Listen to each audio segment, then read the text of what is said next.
Hello everyone, welcome to my YouTube channel. आज मैं आप सभी के लिए करंट अफेयर्स का एक प्रैक्टिस सेट लेकर आया हूँ। समीक्षा अधिकारी परीक्षा जो हमारी 11 फरवरी को है, उसके लिए ये बहुत महत्वपूर्ण प्रश्न है करंट अफेयर्स के। अच्छे से समझ लीजिए और हल कर लीजिए, इनको प्रैक्टिस कर ले लीजिए। पहला प्रश्न है, कौन सा मिलान गलत है? एक तरफ ऑपरेशन है, एक तरफ उनका संबंध किससे है वो है। ठीक है, ऑपरेशन कावेरी, उसके सामने लिखा है सूडान से भारतीयों को निकालना। ऑपरेशन अजय, उसके सामने है यूक्रेन से भारतीयों को निकालना। ऑपरेशन सजग, भारतीय तटरक्षक बल द्वारा पश्चिमी तट पर चलाया गया। ऑपरेशन मर्यादा, उत्तराखंड पुलिस द्वारा चलाया गया विशेष अभियान। 4 ऑप्शन है, इनमें से कौन सा गलत मैच है? Option number B, operation Ajay Ukraine से भारतीयों को निकालने के लिए नहीं चलाया गया। यूक्रेन से भारतीयों को निकालने के लिए ऑपरेशन गंगा चलाया गया था। ऑपरेशन अजय इजराइल से भारतीयों को निकालने के लिए चलाया गया। जो ऑपरेशन अजय है, इजराइल में, चूंकि आप जान ही रहे इजराइल में फ़लस्तीन इजराइल की लड़ाई चल रही है, हमास ने इजराइल पर हमला कर दिया था, तो इजराइल से भारतीयों को निकालने के लिए ऑपरेशन अजय चलाया गया था। ऑप्शन नंबर बी हमारा सही है, यही गलत मैच था। अगला प्रश्न, उत्तर प्रदेश में पहले भेड़ बकरी पालन प्रशिक्षण केंद्र का लोकार्पण कहाँ किया गया? यहाँ पर ध्यान दीजिए, प्रशिक्षण केंद्र की बात कर रहा है। वैसे उत्तर प्रदेश में भारतीय बकरी अनुसंधान संस्थान मथुरा में है और भेड़ अनुसंधान संस्थान अंबिकानगर राजस्थान में है। ठीक है, भेड़ वाला अलग है राजस्थान में, बकरी वाला मथुरा में मखदूम में अलग है। लेकिन यहाँ पर क्या है, करंट का प्रश्न है, उत्तर प्रदेश में पहले भेड़ बकरी पालन प्रशिक्षण केंद्र का लोकार्पण कहाँ किया गया? ऑप्शन ए है Etawah, B Mathura, C Mainpuri, D Gonda. Option A बिल्कुल सही है, इसका आंसर है इटावा। आप याद कर लें, इटावा। ठीक है, अगला प्रश्न, भारतीय सेना के पूर्व सैनिकों और शहीदों के परिजनों के कल्याण के लिए कौन सा प्रोजेक्ट लॉन्च किया गया? जो हमारे सेना के पूर्व सैनिक हैं या कुछ सैनिक शहीद हो गए, उनके परिजनों के कल्याण के लिए कौन सा प्रोजेक्ट लॉन्च किया गया? Option A project Naman, B project Jai Hind, C project Balidan, D project Sena. तो इसका आंसर है ए प्रोजेक्ट नमन। प्रोजेक्ट नमन पूर्व सैनिकों और शहीदों के परिजनों के कल्याण के लिए शुरू किया गया है, प्रोजेक्ट नमन। ओके, उत्तर प्रदेश का पहला ग्लास स्काई वॉक कहाँ बनाया जा रहा है? बहुत अच्छा प्रश्न है। जैसा आपने बिहार में देखा होगा, बिहार में बनाया गया है ऐसे करके, ये स्काई वॉक शीशे का रहता है, उस पर लोग ऐसे आप जाते हैं टहलने। तो भारत का उत्तर प्रदेश का पहला स्काई वॉक यूपी में बन रहा है एक जगह पे। तो उत्तर प्रदेश का पहला स्काई वॉक कहाँ बनाया जा रहा है? या ऐसी जगह पे ही बन सकता है जहाँ पर पहाड़ छोटे मोटे हों। ठीक है, तो option A Mirzapur, B Chitrakoot, C Mahoba, D Hamirpur. इसका आंसर है बी चित्रकूट। ठीक है, इसका आंसर है चित्रकूट, याद कर लीजिएगा। ठीक है, अच्छा प्रश्न है। Glass sky walk Uttar Pradesh का पहला, चित्रकूट। अगला प्रश्न देखिए, बहुत अच्छा है। पांचवा प्रश्न देखिए, किस शहर की मेजबानी में global partnership on artificial intelligence शिखर सम्मेलन 12 से 14 दिसंबर 2023 को आयोजित किया गया? बहुत अच्छा प्रश्न है। Global partnership on artificial intelligence का शिखर सम्मेलन किस शहर में हुआ है? ए नई दिल्ली, बी अहमदाबाद, सी हैदराबाद, डी बेंगलुरु। तो इसका आंसर क्या होना चाहिए? इसका आंसर है ए नई दिल्ली में हुआ है। ठीक, global partnership on artificial intelligence जो शिखर सम्मेलन है वो नई दिल्ली में हुआ है, आयोजित हुआ है। अगला प्रश्न, भारत की 15वीं अमूर्त सांस्कृतिक धरोहर के रूप में यूनेस्को ने किसे शामिल किया है? ये बहुत अच्छा प्रश्न है, मोस्ट इंपॉर्टेंट प्रश्न। ये बहुत बार इस तरीके के प्रश्न आते हैं कि जो अमूर्त संस्कृति है उनके बारे में। तो एक 15वीं अमूर्त सांस्कृतिक धरोहर को यूनेस्को की लिस्ट में शामिल किया गया, वो कौन सी है? ए गरबा, बी कथक, सी चारकुला, डी कटघोड़वा। तो इसका आंसर है ए गरबा। गरबे को शामिल किया गया है अमूर्त सांस्कृतिक धरोहर में। गरबा गुजरात का एक लोक नृत्य है। कहाँ का है? गुजरात का लोक नृत्य है। ठीक है, अगला प्रश्न, टाइम पत्रिका द्वारा एथलीट ऑफ द ईयर 2023 का पुरस्कार किसे प्रदान किया गया है? टाइम पत्रिका से संबंधित प्रश्न कई बार पीसीएस में आया है, समीक्षा अधिकारी में आया है। ये जो 7वां प्रश्न है, सेम यही प्रश्न 2021 समीक्षा अधिकारी मेंस में आया था, तब उस समय का प्रश्न था। ये इस साल का है प्रश्न। टाइम पत्रिका द्वारा एथलीट ऑफ द ईयर 2023 किसे घोषित किया गया? ऑप्शन है Simone Biles, Lionel Messi, Usain Bolt, Sachin Tendulkar. इसका आंसर क्या होगा? आंसर है बी, लियोनेल मेसी। टाइम पत्रिका द्वारा athlete of the year Lionel Messi को घोषित किया गया है, जबकि टाइम पत्रिका द्वारा Time person of the year ये किसे घोषित किया गया? Taylor Swift. क्या नाम उनका है? Taylor Swift. ये अमेरिका की गायिका हैं। टेलर स्विफ्ट को time person of the year घोषित किया गया है, अमेरिका की गीतकार गायिका हैं। ओके, अगला प्रश्न, नवंबर 2023 में विश्व के किस मंदिर को 8वां आश्चर्य घोषित किया गया है? 8वां अजूबा घोषित किया गया है। ठीक है, बहुत अच्छा प्रश्न है। दिलवाड़ा जैन मंदिर, कैलाश मंदिर, अंकोर वाट मंदिर, भीतरगांव मंदिर। तो इसका आंसर है सी, अंकोर वाट मंदिर। ये कंबोडिया में है। ठीक है, विश्व का सबसे बड़े हिंदू मंदिरों में से एक है। कंबोडिया एक देश है, वहाँ पर है हिंदू मंदिर है अंकोर वाट का मंदिर। ठीक है, इसको विश्व का 8वां आश्चर्य घोषित किया गया है। 9वां प्रश्न, भारत और यूनाइटेड किंगडम के बीच पहली 2+2 वार्ता कहाँ आयोजित की गई? इसमें 2+2 का मतलब क्या होता है कि 2 उनके मंत्री 2 हमारे मंत्री। ठीक, 2 भारत के मंत्री और सचिव होते हैं और 2 हम इंडिया के 2 उनके। तो एक होता है रक्षा मंत्री और एक होता है विदेश मंत्री। तो इंडिया के भी विदेश मंत्री और रक्षा मंत्री। तो ये 2+2 वार्ता होती है। ठीक है, तो यूके के साथ पहली 2+2 वार्ता भारत ने कहाँ पर ये आयोजित की गई? भारत और इनके बीच की नई दिल्ली में। इसके अलावा भारत 2+2 वार्ता रूस के साथ करता है, अमेरिका के साथ करता है। तो इनके साथ पहली बार शुरू की है इसने, भारत और यूनाइटेड किंगडम के बीच पहली 2+2 वार्ता नई दिल्ली में। ठीक है, 10वां प्रश्न, 10 दिसंबर 2023 को मनाया गया मानव अधिकार दिवस। बहुत अच्छा प्रश्न है, इस तरीके का फेवरेट प्रश्न है यूपीपीएससी का। 10 दिसंबर 2023 को मनाया गया मानव अधिकार दिवस का मुख्य विषय क्या था? थीम एक तरीके से पूछी गई, मुख्य विषय क्या है? पहला ऑप्शन है सभी के लिए स्वतंत्रता, समानता, न्याय। दूसरा है मानव अधिकार सर्वोपरि। तीसरा है सामाजिक, आर्थिक, राजनीतिक न्याय। चौथा है मानव अधिकार की सुरक्षा, सभी का विकास। तो ऑप्शन नंबर ए बिल्कुल सही है।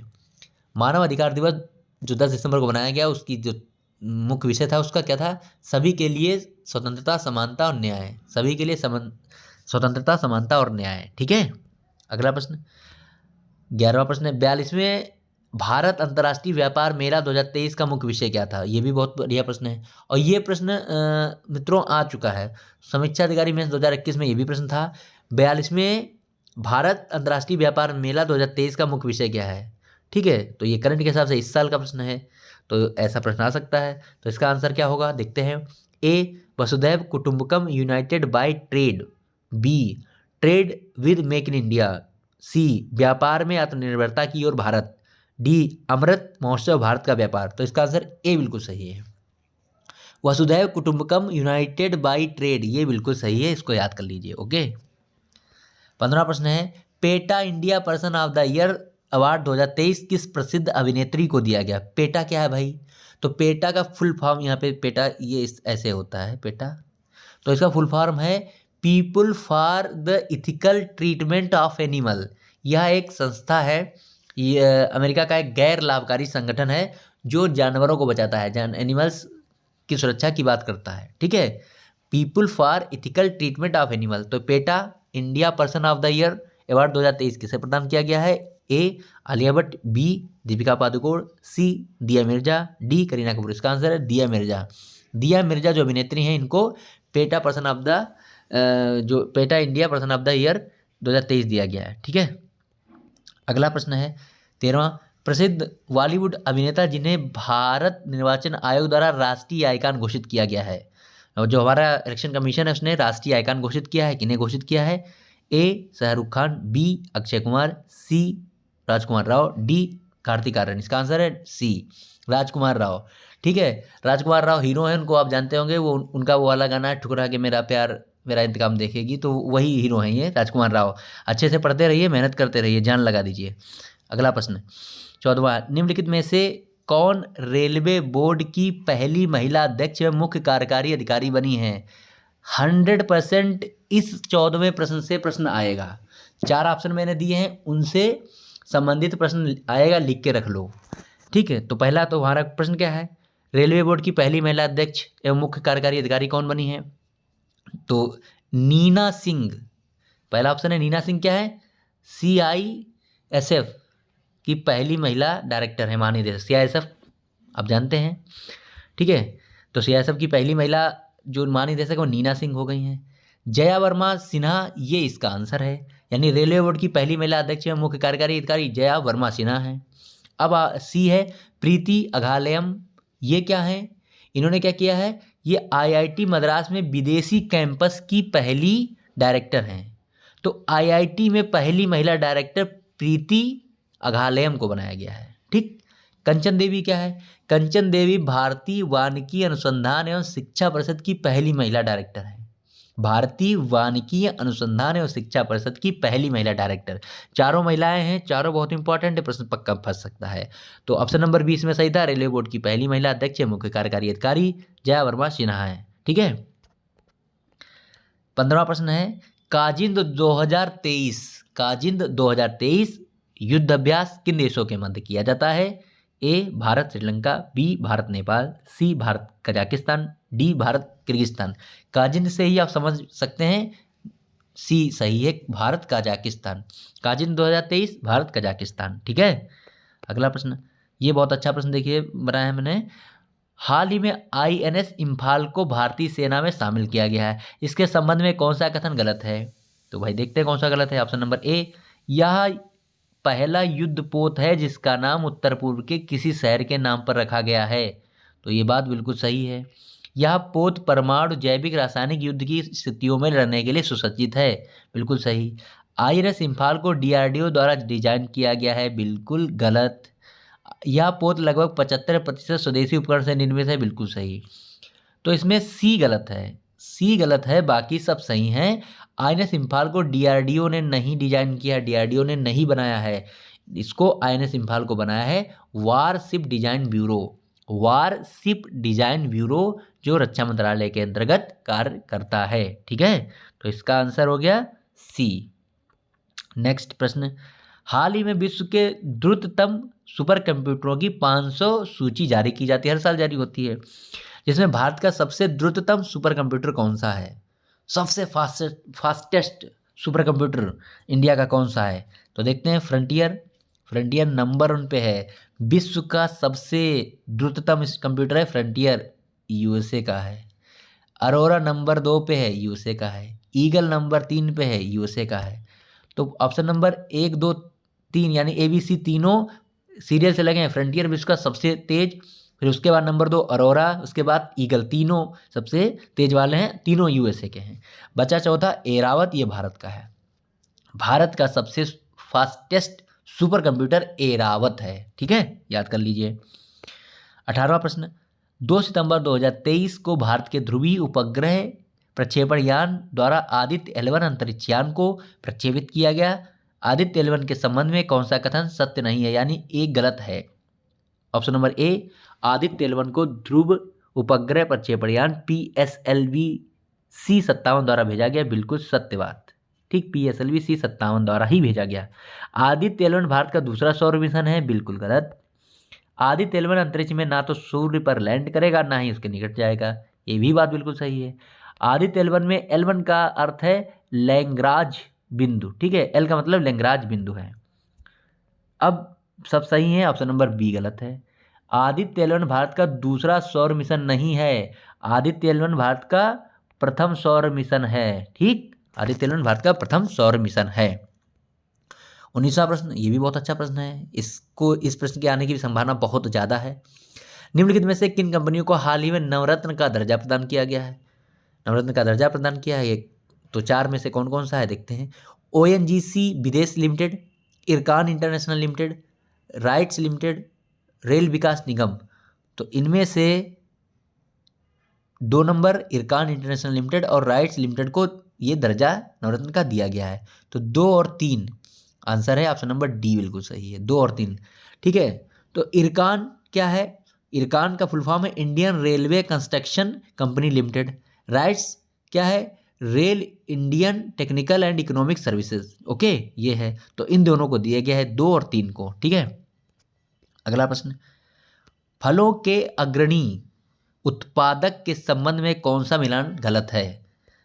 एक तरफ फल दिए गए हैं, एक तरफ उनको सर्वाधिक उत्पादन करने वाला राज्य है, और इसमें गलत कौन सा है? ये करंट के हिसाब से है, तो आलू का सर्वाधिक उत्पादन करने वाला हिमाचल प्रदेश है। नहीं, बिल्कुल गलत है, यही हमारा आंसर हो गया, पहला ही गलत है। केले का सर्वाधिक उत्पादन करने वाला राज्य आंध्र प्रदेश, अंगूर का सर्वाधिक उत्पादन करने वाला राज्य महाराष्ट्र, सेब का सर्वाधिक उत्पादन करने वाला राज्य जम्मू कश्मीर, बिल्कुल सही। आलू का सर्वाधिक उत्पादन करने वाला राज्य कौन सा है, आप ये कमेंट में मुझे बताएं।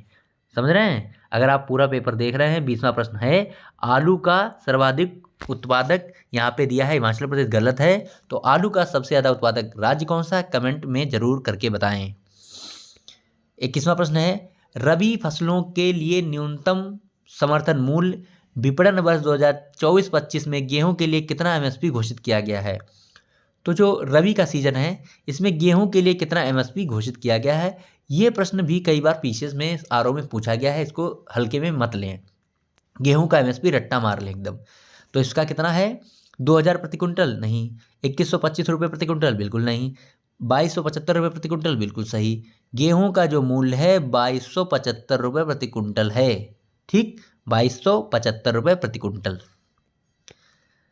वैश्विक नवाचार सूचकांक 2023 के संबंध में कौन सा कथन सही नहीं है। ग्लोबल इनोवेशन इंडेक्स के बारे में कौन सा कथन सत्य नहीं है। पहला, वैश्विक नवाचार सूचकांक 2023 में शीर्ष स्थान पर स्विट्जरलैंड रहा, बिल्कुल सही बात, याद कर लीजिए। वैश्विक नवाचार सूचकांक 2023 में भारत का 45वां स्थान था, बिल्कुल गलत। वैश्विक नवाचार सूचकांक 2023 में 132 देशों को रैंकिंग प्रदान की गई, बिल्कुल सही। वैश्विक नवाचार सूचकांक 2023 में विश्व बौद्धिक संपदा संगठन ने जारी किया, बिल्कुल सही। ऑप्शन नंबर बी बिल्कुल गलत है। भारत का 45वां नहीं, भारत का यहाँ पर 40वां स्थान है। ग्लोबल इनोवेशन इंडेक्स भारत का 40वां स्थान, ठीक। Global innovation index India 40। Okay, next प्रश्न पे चलते हैं। साइबेरिया बाघों के पहले जोड़े को भारत ने किस देश से मंगाया। साइबेरिया जो क्षेत्र है वहाँ के जो बाघ पाए जाते हैं उनको साइबेरियन टाइगर कहा जाता है। इंडिया में इनकी संख्या घट गई थी कतई, तो इनको बाहर से मंगाया गया है। किस देश से मंगाया गया, रूस, चीन, साइप्रस, उज्बेकिस्तान। तो इसका आंसर है साइप्रस। साइप्रस भूमध्य सागर का एक द्वीपीय देश है जिसकी राजधानी है निकोशिया, ठीक है, राजधानी निकोशिया, भूमध्य सागर में है, छोटा सा देश साइप्रस, वहाँ से साइबेरिया बाघ भारत को मंगाए गए हैं, ठीक है। ये भी बहुत अच्छा प्रश्न है। 24वां, काला आजार बीमारी से मुक्त घोषित होने वाला विश्व का पहला देश। देखिए बहुत अच्छा प्रश्न है, बहुत ज़्यादा इसके चांस हैं आने के। काला आजार बीमारी से मुक्त घोषित होने वाला विश्व का पहला देश अपना पड़ोसी देश है, कौन सा, बांग्लादेश। बांग्लादेश विश्व का ऐसा पहला देश है जो काला आजार बीमारी से मुक्त घोषित किया गया है, ठीक है। काला आजार बीमारी को ये तेज तीव्र ज्वर होता है, ब्लैक फीवर भी इसको कहते हैं, ठीक है, ब्लैक फीवर। अगला प्रश्न है अंतिम, समलैंगिक विवाह का पंजीकरण करने वाला दक्षिण एशिया का पहला देश कौन सा। ये भी बहुत अच्छा प्रश्न है। समलैंगिक विवाह का पंजीकरण करने वाला दक्षिण एशिया का पहला देश, भूटान, नेपाल, भारत, श्रीलंका। तो आंसर है नेपाल, ठीक है, याद कर लीजिए। समलैंगिक विवाह का पंजीकरण करने वाला दक्षिण एशिया का पहला देश, पड़ोसी देश हमारा है नेपाल, ठीक है। अच्छे से पढ़ते रहिए, मेहनत करते रहिए। करंट अफेयर्स अब बहुत फास्ट पढ़ना शुरू कर दीजिए, नज़दीक परीक्षा आ गई है, सफलता आपको जरूर मिलेगी। धन्यवाद।